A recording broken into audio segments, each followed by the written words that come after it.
I think it's funny that at the end of some episodes, they use like illustrated freeze frames and kind of almost flipped it like storybook pages to continue telling the story instead of animating these final moments. There was even a moment when Usopp was posed and they just slid his character across screen.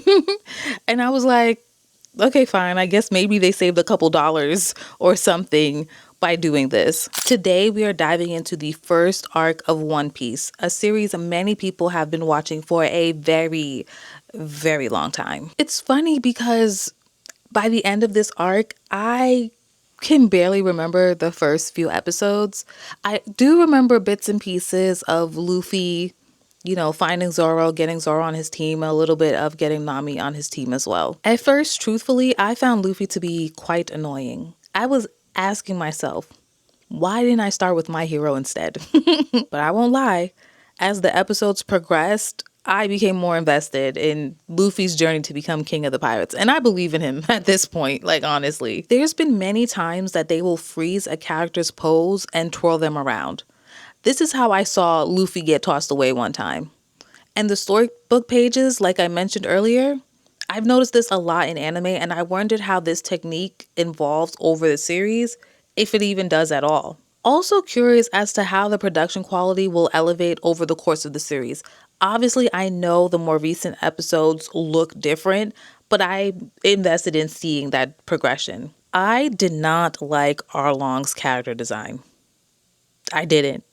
I felt it was done so well because it completely turned me off of the character. Like, I did not like seeing him on screen, and I did not like that that story went on for so long and I had to keep seeing his face. Good job to the character designs. What were some of your thoughts about the East Blue Saga? Which crew members had the best backstory? Nami's backstory definitely tugged at my heartstrings, and I would say a runner-up would definitely be Sanji and Zoro.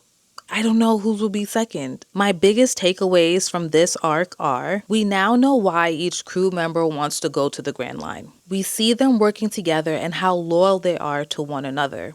Their world is so much bigger than we can even imagine at a viewer at this point. With that, there's still so much more to be explored and even new characters to meet and to circle back to, because I am sure we have not seen the last of even some of the characters, Buggy, right?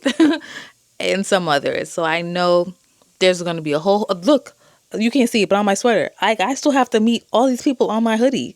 Next time, I'll be reviewing the Alabasta Saga.